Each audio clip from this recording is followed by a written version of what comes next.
भगवान कृष्ण के जन्म महोत्सव की बहुत बहुत बधाई। जन्माष्टमी और भगवान कृष्ण का महोत्सव लोग मनाएंगे, जन्माष्टमी भी मनाएंगे, आप और हम भी मनाएंगे, खूब जन्मोत्सव भी हो। जन्माष्टमी का भी पर्व है, तो आप सभी को अभी से भगवान कृष्ण के जन्म महोत्सव की बहुत बहुत बधाई। हमारे गट्टू गोपाल कल्लू जी महाराज साल में एक बार उनके स्नान का हम लोग करते हैं। तो कल रात्रि को 8 बजे से 9 बजे तक हमारे यूट्यूब चैनल पर, फेसबुक पर आप लोग लाइव ठाकुर जी के 1 घंटे का 8 बजे से 9 बजे तक स्नान का दर्शन रात्रि को कर सकेंगे। मोबाइल पर आप लोग आराम से अपने यूट्यूब फेसबुक पर ठाकुर जी के सुंदर स्नान का दर्शन, जो साल में एक बार का हम लोग करते हैं, उसका दर्शन आप कर सकते। महोत्सव लोग मनाएंगे, जन्माष्टमी भी मनाएंगे, आप और हम भी मनाएंगे, खूब जन्मोत्सव भी हो पड़ेगी। पर क्या श्रीमद् भागवत कथा कहती है, क्या भगवान कृष्ण का जन्म केवल जन्मोत्सव एक ही दिन मनाना चाहिए? श्रीमद् भागवत कथा में वेद व्यास जी वर्णन करते हैं, सुखदेव जी महाराज राजा परीक्षित से कहते हैं कि अपने दिल में रोज मनना चाहिए कि आज मेरा कृष्ण मेरे हृदय में प्रकट हुआ है, आज मेरा कृष्ण मेरे हृदय में प्रकट हुआ है, आज मेरा कृष्ण मेरे नगर में प्रकट हुआ है, आज मेरा कृष्ण मेरी रोमावली में प्रकट हुआ है, आज मेरा कृष्ण मेरी चित्तवृत्ति में प्रकट हुआ है, आज मेरा कृष्ण मेरे नैनों में प्रकट हुआ है, आज मेरा कृष्ण मेरी श्रवण शक्ति में प्रकट हुआ है, आज मेरा कृष्ण मेरी श्वासों में प्रकट हुआ है, आज मेरा कृष्ण मेरे हृदय में, मेरे चित्त में, मेरी वृत्ति में प्रकट हुआ। केवल साल में एक दिन भगवान कृष्ण का जन्मोत्सव नहीं, रोज प्रतिदिन अपने भीतर भगवान के प्रागट्य का जन्मोत्सव होना चाहिए। 16,108 रानियां जब संतान नहीं हुई तो भगवान कृष्ण ने गुरु गर्गाचार्य बाबा को बुलाया। गुरुदेव, आप हमारे कुल के गुरु हो, आपने हमको गुरु दीक्षा दी है। गुरुदेव, हमारे यहाँ संतान नहीं है, आप कृपा करिए। गुरु गर्गाचार्य बाबा ने कहा, कृष्ण आप द्वारका के नजदीक में एक एक रानी को बिठाकर 11-11 दिन तक शंकर जी का अभिषेक करिए महाराज, और शिव का अभिषेक करना, और 11-11 दिन तक शंकर भगवान का अभिषेक भगवान कृष्ण ने द्वारका के नजदीक में नागेश्वर के शिवलिंग की स्थापना करते हुए उसका अभिषेक किया। तब भगवान शंकर प्रकट हुए। मांगो कृष्ण, आपको क्या चाहिए? कन्हैया कहते मेरी औलाद नहीं है। भगवान शंकर कहते हैं आप चिंता ना करें कृष्ण, आपने एक एक रानी के साथ में 11-11 दिन तक मेरा अभिषेक करा है, तुम्हारी एक एक रानी से 11-11 संतान उत्पन्न होगी, तो 1,77,180 भगवान कृष्ण के बच्चे हुए शंकर की कृपा से। सत्यभामा जी ने रुक्मणी जी से कहा, रुक्मणी जी ये बताओ आखिर द्रौपदी का और कृष्ण का संबंध क्या है? ऐसा क्या संबंध कि द्रौपदी को दुख आता और कृष्ण दौड़कर चले जाते, द्रौपदी को तकलीफ आती और कृष्ण दौड़कर चले जाते? ये द्रौपदी और कृष्ण का संबंध क्या? उस समय पर भगवान कृष्ण प्रकट होकर उन्होंने सत्यभामा जी से कहा, द्रौपदी मेरी बहन है, मेरे हाथ में चोट लगी थी तब उसने मुझे राखी बांधा, वो मेरी बहन है, वो मेरी बहन है।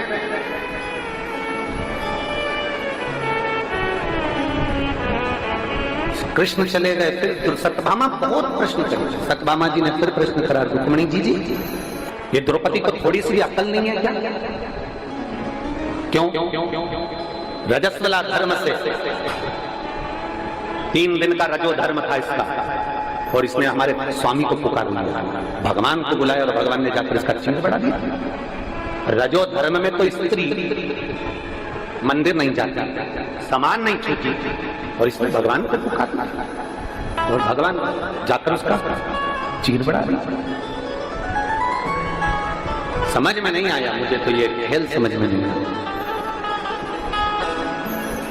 मुझे, ये खेल समझ में नहीं आया। भगवान कृष्ण फिर प्रकट हुए और भगवान कृष्ण ने कहा, सुनो सत्यभामा, शुद्ध हो अशुद्ध हो, किसी भी अवस्था में, स्वस्थ हो अस्वस्थ, घर में सो रहे हो कि पलंग पर सो रहे हो कि हॉस्पिटल में सो रहे हो, किस अवस्था में हो, परमात्मा भगवान कृष्ण कहते हैं मैं ये नहीं देखता कि आप शुद्ध हो कि अशुद्ध हो, मैं तो ये देखता हूं कि आपने मुझे दिल से पुकारा है, और पुकारा है तो मुझे जाना है। चलो, यहाँ इतनी मेरी जीजियां बैठी हैं और इतने मेरे जीजा और मेरे बेटा बेटी, मेरी माताएं भाई बैठी हैं, और जितने आसपास चैनल पर कथा सुन रहे हैं वो भी सुन रहे हैं। मैं उनसे भी पूछूं और आपसे भी पूछूं, आपके बच्चे ने, आप स्नान करके आए, आप नहा के आए, और बच्चे ने गंदगी कर दी, खूब रो रहा, गोदी में लोगी कि नहीं लोगी? अरे बोलो तो जम, उसकी गंदगी साफ करोगी कि नहीं करोगी? कोई दूसरा आएगा साफ करने के लिए? बच्चा कितना भी रोते रहे, कोई साफ करने के लिए नहीं आएगा। छोटा सा बच्चा, तुम नहा के आई और छोटे से बच्चे ने अपनी गंदगी कर दी, उसने उसके कपड़े को बिगाड़ दिया। माँ आई, उसने कपड़ा उसको साफ करा और उसको कपड़ा दूसरा बदल दिया। कोई दूसरा नहीं, या तो माँ साफ करेगी या बाप साफ करेगा। पिता उसको संभाल लेगा, वो कहेगा तू जा, तू अभी स्नान करके आई ना, जब पूजन कर ले और फिर कर ले। नहीं, मैं साफ कर लूंगी। छोटा सा बच्चा माँ की गोद में गंदगी कर दे, छोटा सा बच्चा माँ की गोद में सुसु कर दे, छोटा सा बच्चा माँ की गोद में उल्टी कर दे, वोमिटिंग कर दे, छोटा सा बच्चा माँ की गोद में कुछ भी करे, तो भी माँ को वो हक है कि वो मंदिर में जाकर दिया लगा सकती है और भगवान की पूजन कर सकती है। माँ को वो हक है। अपने बच्चे की गंदगी साफ करने वाली माँ मंदिर में जा सकती है, पूजन कर सकती है, आराधना कर सकती है। एक बार गंदगी करी और तुम वापस नहाने जाओगे क्या? अरे बोलो तो जम के। फिर बच्चे ने गंदगी कर दी, फिर नहाने जाओगे क्या? नहीं।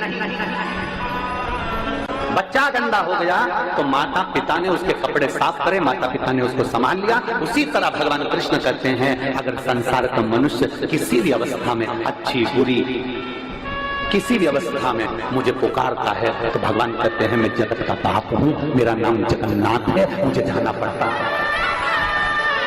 जगत का बाप हूं, जगन्नाथ हूं, मुझे जाना पड़ता है। जगत का बाप हूं, विश्वनाथ हूं, मुझे जाना पड़ता है। जगत का बाप हूं, द्वारकानाथ हूं, मुझे जाना पड़ता है। जगत का बाप हूं, बद्रीनाथ हूं, मुझे जाना पड़ता है। जगत का बाप हूं, केदारनाथ हूं, मुझे जाना पड़ता है। जगत का बाप हूं, सोमनाथ हूं, मुझे जाना पड़ता है।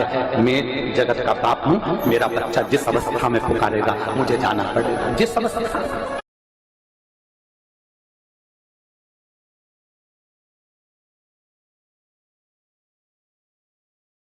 जिस समस्या सत्यभामा जी ने रुक्मिणी से फिर तीसरा प्रश्न किया, आखिर द्रौपदी ने ऐसा किया? और एक बार मुझे द्रौपदी से मिलना।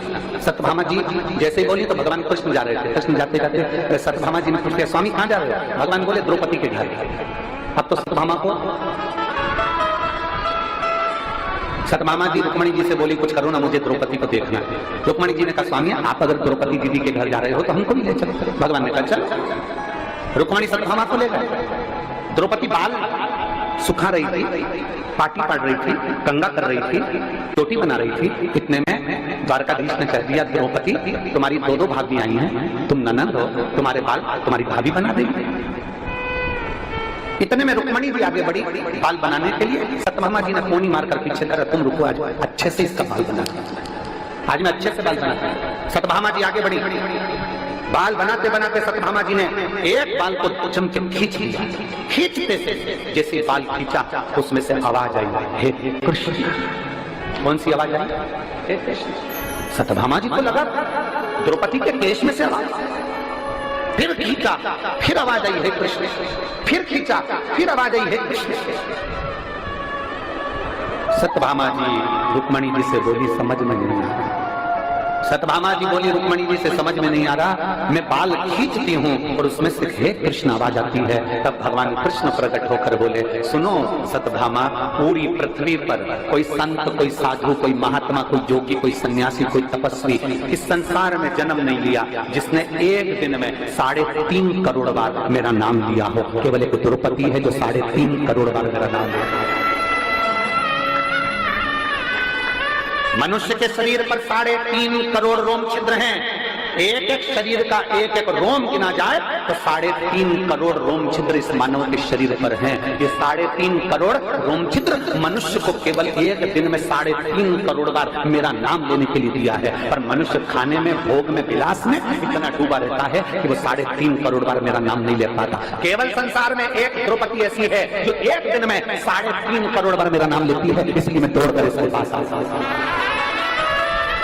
केवल एक द्रौपदी है जो 3.5 करोड़ बार मेरा नाम लेती है। सत्यभामा जी हाथ जोड़कर खड़ी हो गई, हम भी आपका 3.5 करोड़ बार नाम नहीं ले पाते, हमारे लिए कोई आज्ञा करो कि हमको 3.5 करोड़ बार नाम का फल प्राप्त हो जाए, ऐसे कुछ कृपा कर दो। भगवान कृष्ण ने कहा, द्रौपदी सत्यभामा उसका केवल एक साधन है। शंकर भगवान माता सती को कुंभज ऋषि की कथा सुनाने ले गए थे। मेरे भोले बाबा अमरनाथ की गुफा में पार्वती को कथा सुनाने ले गए थे। अगर 3.5 करोड़ बार मंत्र का जाप का नाम का फल पाना है तो किसी शिव महापुराण की पंडाल में जाकर बैठ जाओ, जितने भक्त नाम लेंगे उसका सारा पुण्य आप और हमको प्राप्त होगा।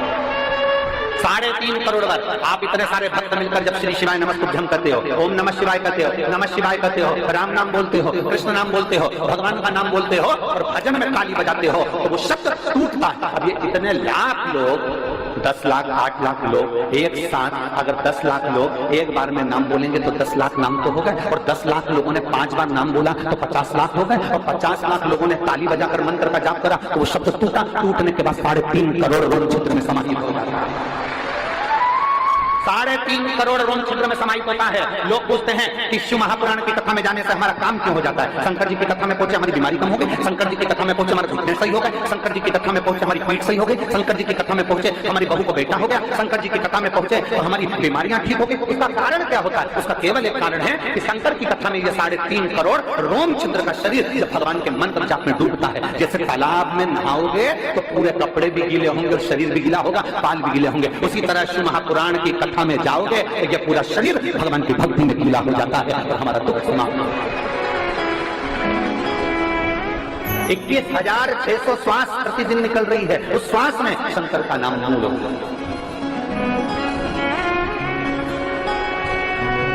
ये जितनी माताएं आई ना, आप में से लिख के रख लेना, कई माताओं के पत्र अमलेश्वर महादेव, अमलेश्वर की कथा में हम खुद पढ़कर सुनाएंगे कि आपके पत्र, आपके पत्र है। अगर दिल से कथा सुनिए और विश्वास के साथ सुनिए, भरोसा कर सुनिए कि मुझे मेरे बाबा से मतलब है, मेरा बाबा मेरा काम करेगा, मतलब भरोसा पक्का है, मेरा भरोसा टूटने वाला नहीं है। शास्त्र कहता है अरबों खरबों राधा जी की सुंदरता को इकट्ठा करो और उसकी सुंदरता का चूरा बना के पुतला बना दो। इतना कृष्ण मेरा सुंदर था, इतना सुंदर मेरा ठाकुर था, इतना सुंदर, जो देखता स्तुप्त हो जाता। भगवान दुबले पतले थे, दुबले पतले नहीं थे, कपड़े तो सिले हुए पहनते ही नहीं था। मैया ने नीचे एक झबला ऐसा बनाया था जिसमें नीचे सोने की चेन लटकती थी, उसमें घुंघरू लटकते थे, और जंगा छोटी छोटी ऐसी मोटी मोटी, पाँव में कड़ला, हाथ में सुंदर काले मोती और सोने के मोती की पोची, गले में माला, बड़ा बड़ा आंख, आंख में भी सुरमा, सुरमा में भी एक आंख का सुरमा पूरा बिल्ला जैसा, एक सही रहता था, एक हमेशा बिगाड़ लेता था, रोता था तो एक ही मलता था, बिल्ला जैसा हो जाता। चुटैया, चुटैया में मोती लटक रहा है, मोती को पकड़ के मुंह में ले लिया और किसी ने कहा कन्हैया भाग, और ऐसा ठुम ठुम ठुम ठुम भागे जहां लुढ़क जाए तो कहीं गाय अपने बछड़े को दूध पिला रही हो वहीं जाके छुप जाए, और गाय के बछड़े को चिमटी खोड़ के भगा दे और खुद थन को मुंह में लेके चूसता रहे, और इसका भाई इसको ढूंढता रहे गया का, मालूम पड़े गैया के नीचे सोरिया, दोनों हाथ पकड़े दोनों पांव पकड़े, टामाटोली कारी, आलकी की पालकी, जय कन्हैया लाल की। ब्रह्मा जी मन में सोच रहे ये देवता ओंधा लटका है, तेरे पांव बड़े मत वाले, ठुमके हैं प्यारे प्यारे। हमारे लड्डू गोपाल कल्लू जी महाराज साल में एक बार उनके स्नान का हम लोग रखते हैं, तो कल रात्रि को 8 बजे से 9 बजे तक हमारे YouTube चैनल पर, फेसबुक पर आप लोग लाइव ठाकुर जी के 1 घंटे का 8 बजे से 9 बजे तक स्नान का दर्शन रात्रि को कर सकेंगे। मोबाइल पर आप लोग आराम से अपने YouTube फेसबुक पर ठाकुर जी के सुंदर स्नान का दर्शन, जो साल में एक बार का हम लोग करते हैं, उसका दर्शन आप कर सकते। कल Janmashtami. Leap ahead with timely SIPs. Start investing now. Mutual fund investments are subject to market risks. Read all the scheme-related documents carefully.